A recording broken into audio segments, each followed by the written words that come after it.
If you've ever hired somebody to help with your marketing only to end up rewriting everything they produce, then this episode is for you.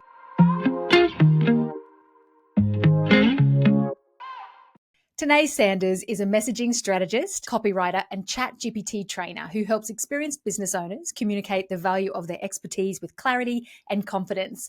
Through her business, The Strategy Studio, she combines sharp thinking, grounded strategy, and practical use of AI to help service-based businesses refine their message, attract the right clients, and market more effectively without the overwhelm, which I think sounds pretty good. So a very big warm welcome to you. Thanks for being here. Thank you for having me. I'm looking forward to our conversation. Tahnée, I'm so excited to have you here because the work you do is in an area that causes so much frustration for my clients, marketing and messaging. But before we dive into all the things that I want to talk about, can you tell us a little bit about your background and what led you to specialize in messaging strategy and more recently AI? Yeah. So I started my career as a journalist, and I think the storytelling side of things has always I've been innately drawn to it. I love telling stories, and I did that for a good 6, 7, 8 years, several years. And my husband and I went to Canada, and it was meant to be a little 1-year adventure. And in that 1 year, I thought, I'm just going to do something different. It's for a year. I can always go back to journalism. I'd been an editor of a daily newspaper in Australia before we left. So I thought, there'll be a job. I can come back to a job. But in Canada, I decided to try out floristry. I had no experience whatsoever. And I wrote a pitch and I proposed that I would do the social media and marketing for this small business in exchange for learning about flowers. Definitely rose-colored glasses moment. It was the hardest job I've ever had. But the upside of it was that it became this kind of foray into the small business world for me. And that led to several other opportunities, including to the point that I was a content strategist for an online learning company based out of the US, because we ended up staying in Canada for 8 years, not 1 year. And during my time working for that online learning company, I really noticed that it didn't matter how big or small someone's business was. This universal challenge was, how do we communicate the value of what we do? And the journalist in me was like, that's what I love to do. I love to ask the right questions. I like to find the language that people can't find themselves to talk about what it is they do in a way that makes people want to pay for it. And I thought, I've got more to do here. And that ended up becoming the start of the Strategy Studio over 6 years ago now. And I've had my business ever since. We have since moved back to Australia and my business came with me and I absolutely love it. So that's how we ended up here. The AI piece came from all of the, I guess, fear-mongering in some ways that started when AI first came out a couple of years back. And everyone was saying, oh, copywriters aren't going to have a job anymore. And I'm not a tech person. I can't use Microsoft Excel to save myself. But I just thought I either need to embrace this or I can't complain if it does start to take my job. But what I found when I embraced it was this was the best tool to be handed to us. And I thought, if I can find a way to teach businesses to use AI to do the lower value tasks, then they're going to have more financial capacity to invest in me to do that higher quality work. So in reality, it's become the most amazing tool for me to use myself, but it's also become this incredible revenue stream in my business. So that was kind of the balance between those two things, that if you had asked me a decade ago if I'd be teaching people to use AI, I would have absolutely laughed at you. But now I absolutely love it. I love that so much. Wowee, floristry through to teaching the robots how to help us. Right? Love it, it makes no sense.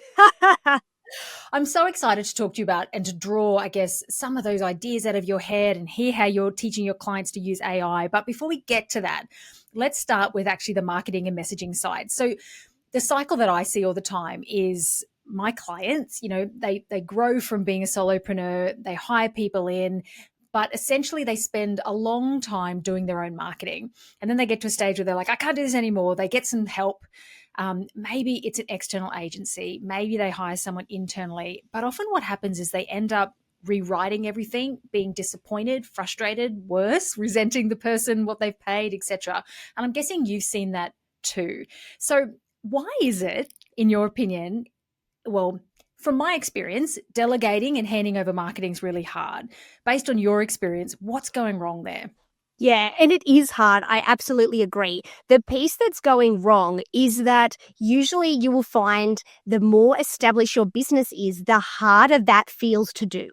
And the reason for that is that so much of your processes and your IP and the messaging around how you do what you do is in your head, and it's never been articulated to anybody else. So when you say, why can't no one can write like me? Why can't I tell them what I want and they make it sound like me? It's because they haven't asked you the questions to help understand your messaging strategy. I always say all roads lead to messaging. You rarely have a marketing problem. You often have a messaging problem. And what I mean by that is you don't necessarily have this guiding document that says, how do we talk about what we do? And that will evolve over time. But if you can't brief a copywriter or a marketing person with this document that says, this is how we talk about the value that we bring, this is the language that we use, because all of that's in your head. And I can absolutely attest to how hard that can be to articulate. That's why it can help to work with someone to do a messaging strategy. So all that information that's in your head can be articulated on paper, and then you'll feel when you hand it over, it does start to sound like you and you don't end up having to rewrite it. Because I 100% agree that is the most frustrating thing under the sun to have to do, especially when you've paid good money for something. Right. Okay. So I think it's fair to say that a lot of business owners just think if you're a professional, you should be able to work that out from what you read about me or what you see me doing. But whereas you're saying you actually need to have it sort of something more structured, I guess, written down. Is that what a brand voice is, that sort of terminology? A little bit. So a brand voice can be how you talk about what you do.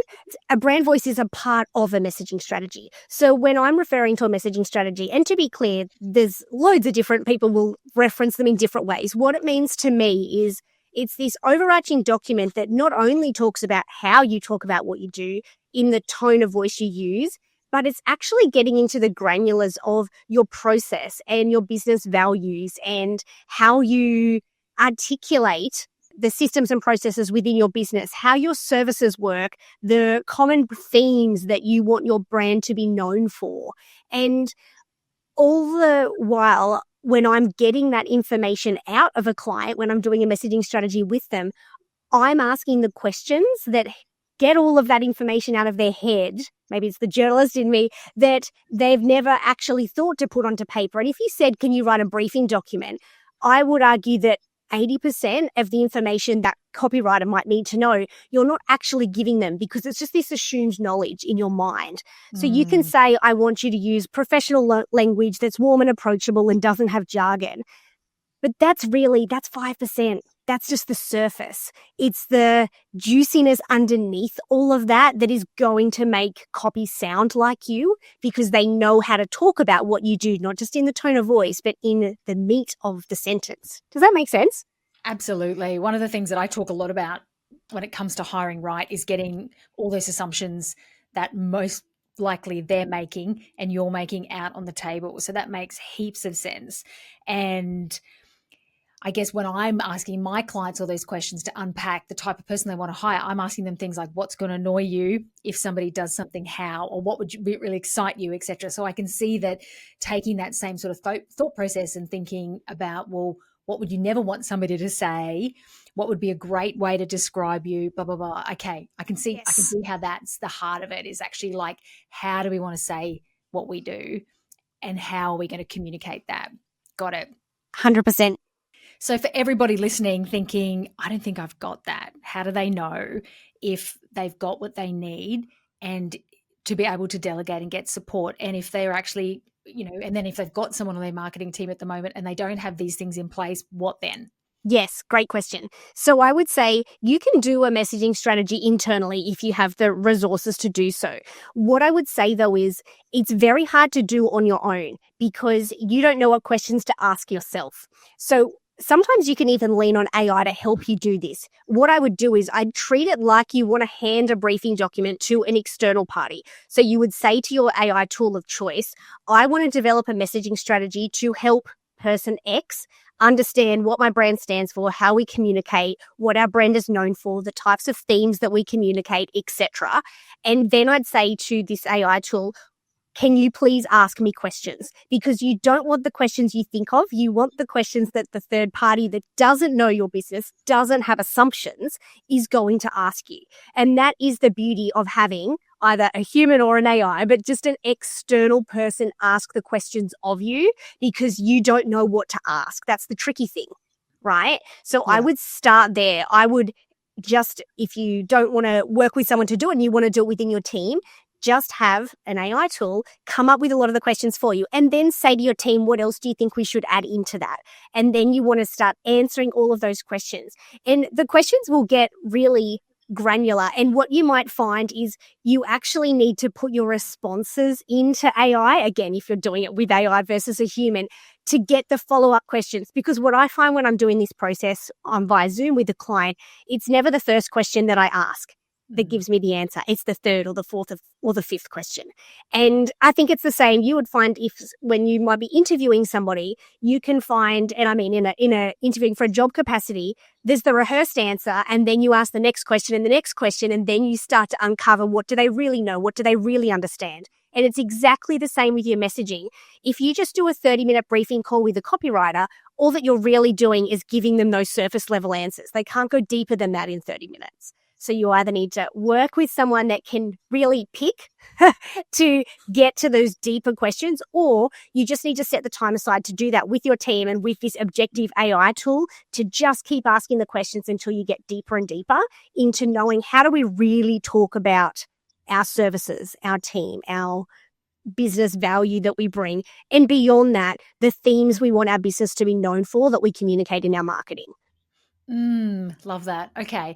And so is the reason this is harder when you're more established versus when you're in the startup mode, is it because you care more about the specifics, or there's more layers, versus when you're starting up, when, let's face it, you're probably willing to sell anything to anybody?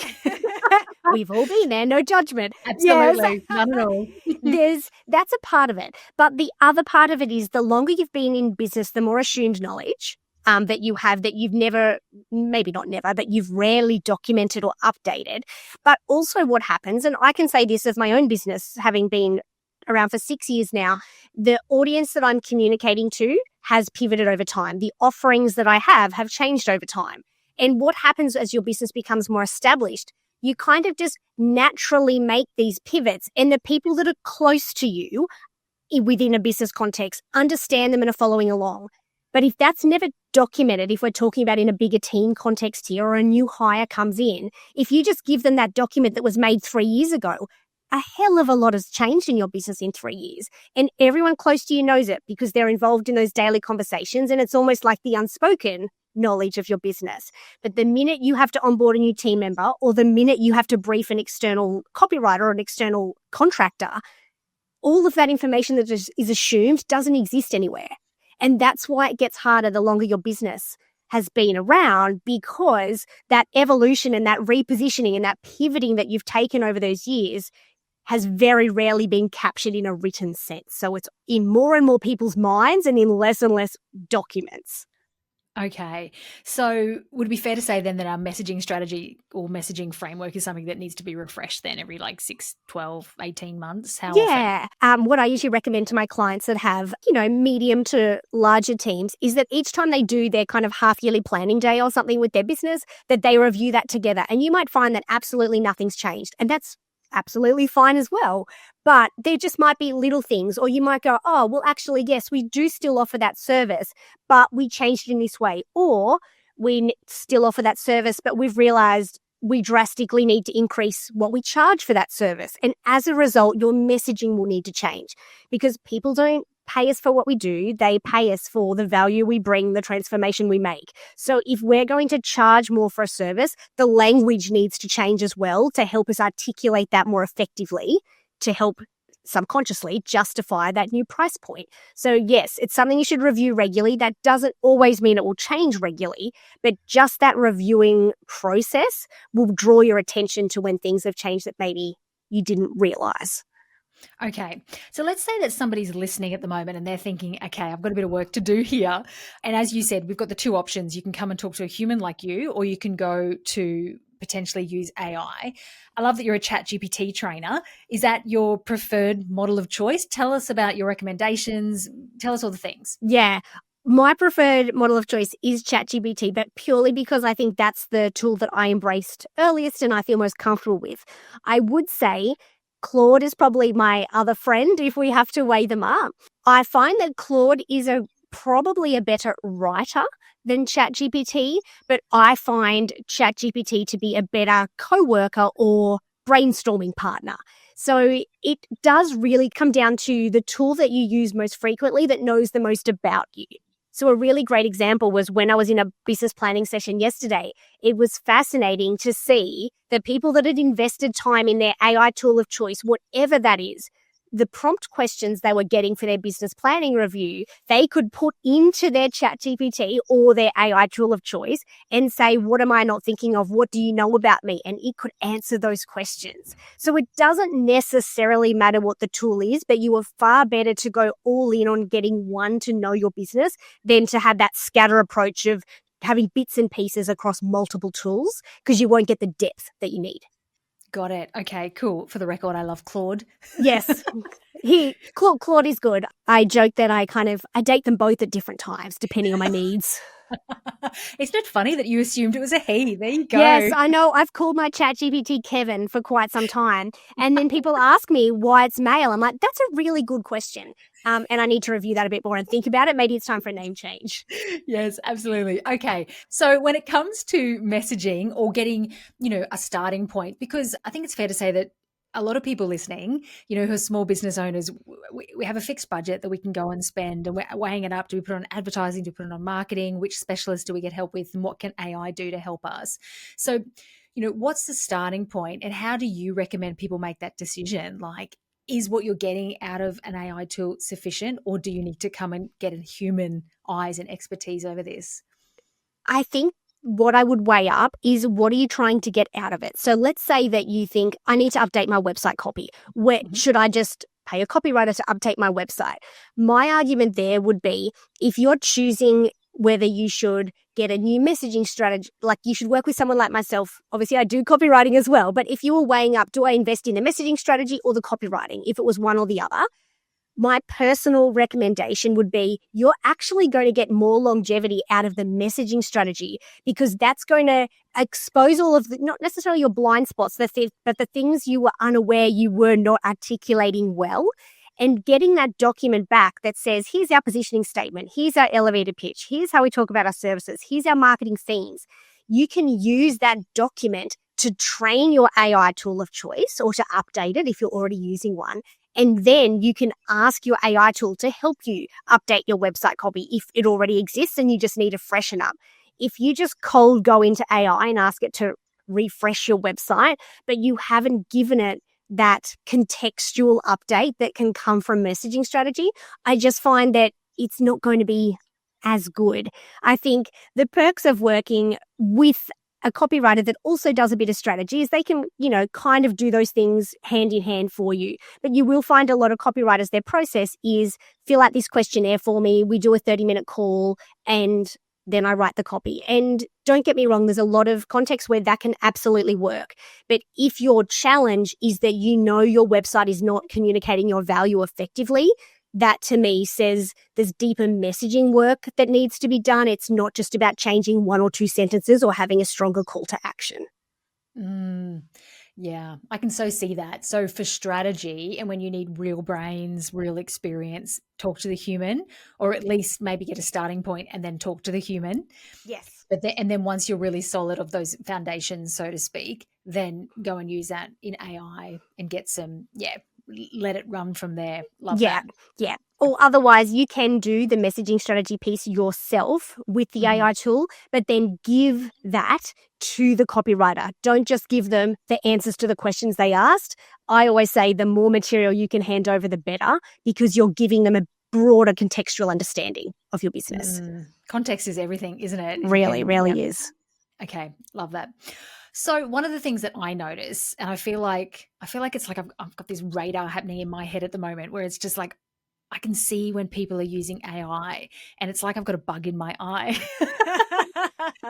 Do you think that matters? And do you think that we should be really paying a lot of attention to kind of un-AI some of the AI produced stuff that we're all working with? Or does it matter This is less? such a funny question because I get asked it all the time and I get really torn on my response because obviously there's the inner journalist in me who like gets the eye twitch when I can just blatantly see AI copy. The other thing that really annoys me is that the M dash, which is the long dash that ChatGPT particularly somehow has an inability to not use in any form of any paragraph whatsoever.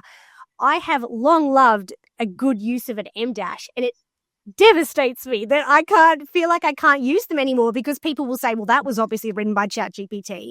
But jokes aside, I think we are eventually going to have to get past the point of noticing that something was written by AI. Like, people have used ghostwriters and outsourced copywriting. Like, all of that has happened for so long. We have to get past the point of it being outsourced to a computer because that's just going to happen in so many contexts over the coming years that it'll just be the reality. The analogy I currently consider is that in the world of AI, we've built the power station. We haven't yet built all of the appliances that will plug into it. So it feels really big and noticeable now, but I don't think over time it's going to continue.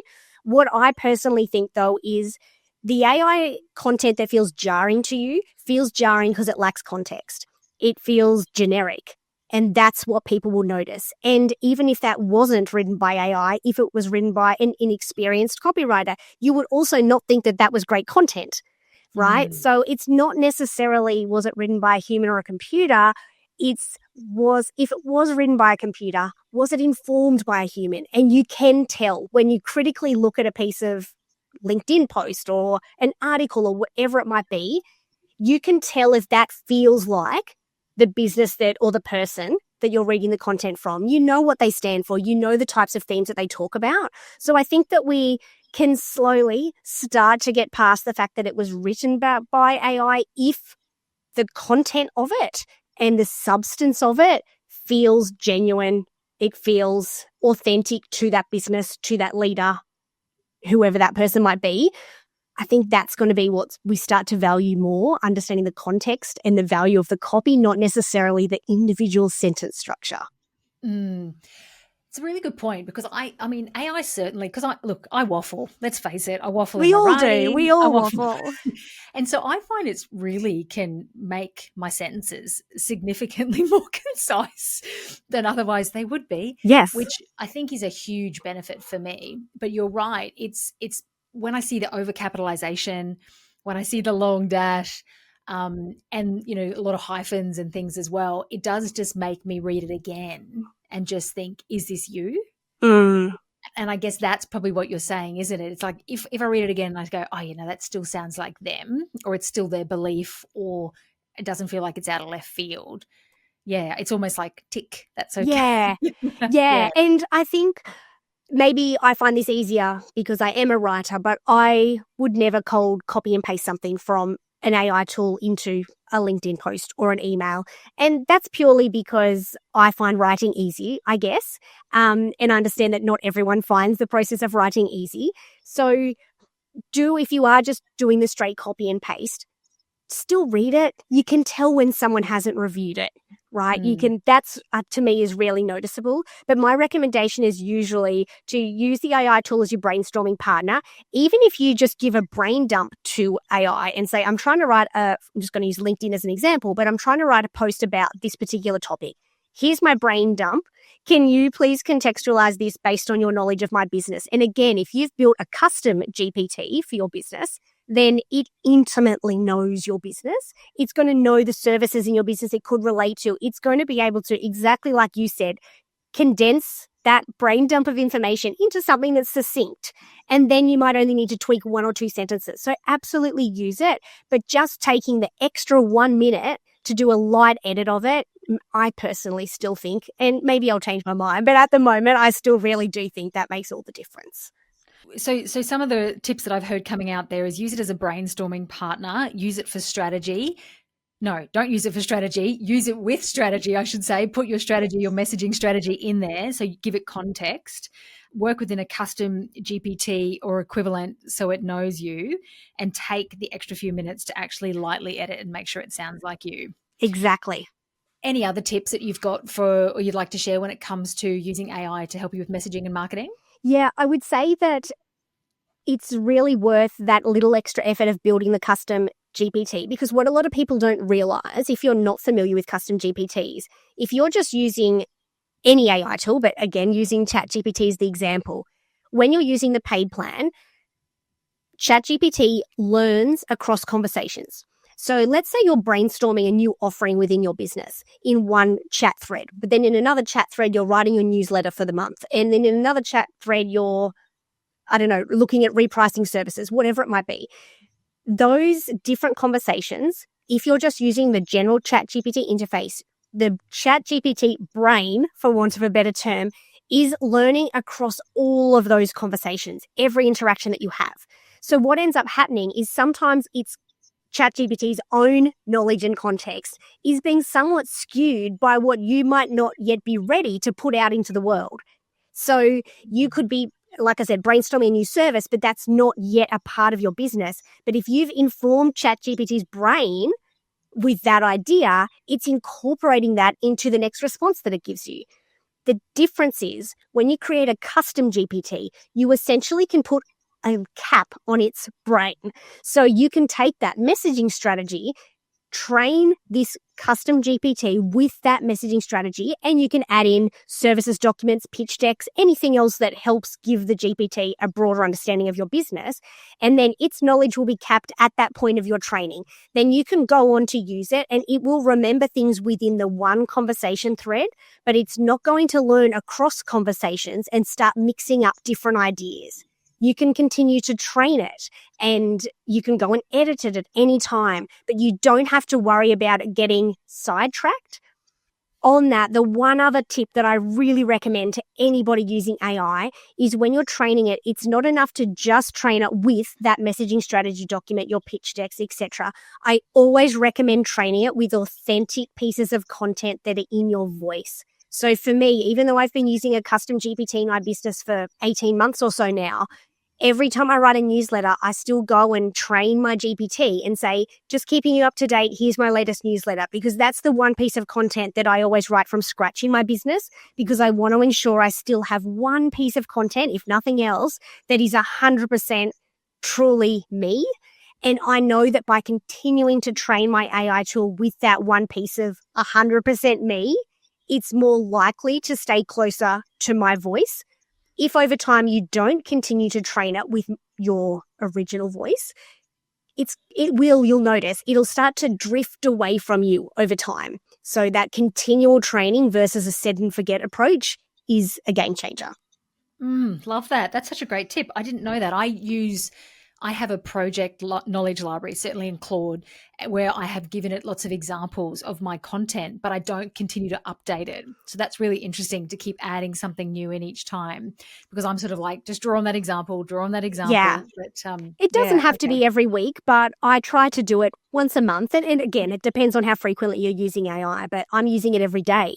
So I find that at least once a month, I just want to give it a little touch up, really. And it might not change anything at all, but it's also peace of mind for me to know that it's continuing to hear from me. Does that make sense? Absolutely. Absolutely. Love that.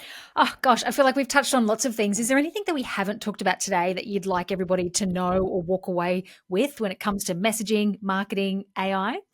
I would say if you find that your marketing is not getting the traction that you wanted to, or you feel like you're outsourcing your marketing, but then you come back to rewriting it over again, before you start putting more money into another marketing agency, or you go, oh, well, I'm just going to do it myself, which we know is never actually the answer, I would just encourage you to go back and look at your messaging and consider, did you ever write that down? And I was guilty of it. I didn't for the longest time. And if I had to brief someone to write about my business, I would have been equally frustrated because there was nothing I could tangibly give them that communicates who I am, what I do, the value I bring, the services I offer, all of those really important things. So if you haven't done that and you're finding yourself getting frustrated, before you spend any more money, that would be my number one tip that I'd recommend, to give it a go. Then secondly, if you haven't yet embraced AI, I've encountered a lot of business owners who've said, I just feel like the ship has sailed and I'm a little bit too far behind. Like I missed the boat. Back to that power station analogy, if you adopt AI now, you will still, in the scheme of AI, be an early adopter. And it is definitely not too late to get on board, because the money and time you will save will free up cash and time in your business to do so many other things that you will never regret. Love that. Oh, wow. Thank you so much for everything that you've shared today. It's been amazing. Where can everybody learn more, connect with you, and chat to you about maybe working together? Thank you. You can find me at the Strategy Studio on Instagram, or just Tahnée Sanders on LinkedIn. I'm sure the spelling of my name will be in the show notes, so you can actually find me, or thestrategystudio.com is my website. Amazing. Thank you so much for everything that you have brought today and all your wisdom. It's given me a lot to think about, and I'm sure it's given everybody listening a lot to think about too. So thank you. Thank you for having me.